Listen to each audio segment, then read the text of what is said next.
This is a story about a young man who shares a dilemma with millions of young Americans. It's not, where's my cell phone? It's his paycheck. He's buried in student loan debt, living at grandma's, forcing him to get creative with his online dating accounts, and dismayed at the Social Security deductions from his meager salary. And he's wondering, is there going to be anything left from Social Security when I finally retire? Many young people fear the Social Security system will run out of money.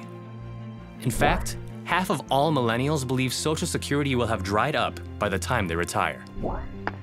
But Social Security is one of the most beloved and effective social programs. And it's also called the third rail of American politics. Because when politicians attempt to touch it, they face strong political blowback. But that doesn't answer the question. Where's my money going anyway? Thank you. Well, maybe that answers it. How did this all get started anyways? Glad you asked. I bet someone knows the answer. Social Security was created in 1935 by Franklin Delano Roosevelt in the wake of the Great Depression, when poverty rates among seniors were at 50%. We have tried to frame a law which will give some measure of protection to the average citizen and to his family against the loss of a job and against poverty-stricken old age. And there's more you need to know. Social Security is essentially a pay-it-forward system as well. Meaning instead of paying something back, you are paying it forward to another person. I don't get it.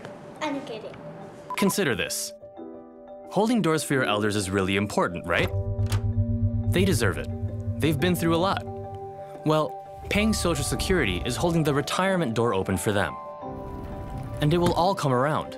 Because in 30 years when you need a hand, your kids will be there to hold the door open for you. And the cycle continues. Door after door, Social Security check after Social Security check.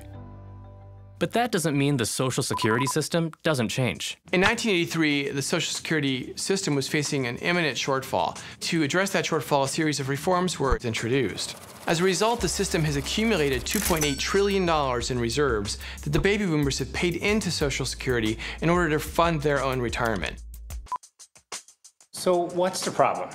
Why do I keep hearing that Social Security is going bankrupt? Why is everybody worried about retirement? Because the baby boomer reserves are going to run out. Of course, new generations are still paying into the system, and today, the system has about 85% of the money it needs to pay benefits over the next 75 years. But Gen Xers and millennials are accumulating student debt at much higher levels than the baby boomers did. Moreover, traditional employer pensions have been disappearing in recent decades, and that makes it much harder to save for retirement. What is the government doing to solve this? well, that's not entirely clear. And that's part of the problem. And some feel it might not even be the government's job to solve. Democrats tend to support expanding Social Security benefits to make up for the decline in traditional pensions, and either payroll contributions need to be increased, for example, by increasing the payroll rate from 6.2% to 7.2%, or the cap needs to be increased from $118,500 to a higher level, or benefits need to be cut. Most Democrats favor scrapping the cap altogether, so that everyone pays Social Security contributions on all of their income. And of course, not everyone agrees on what to do. Many Republicans favor partial privatization of Social Security.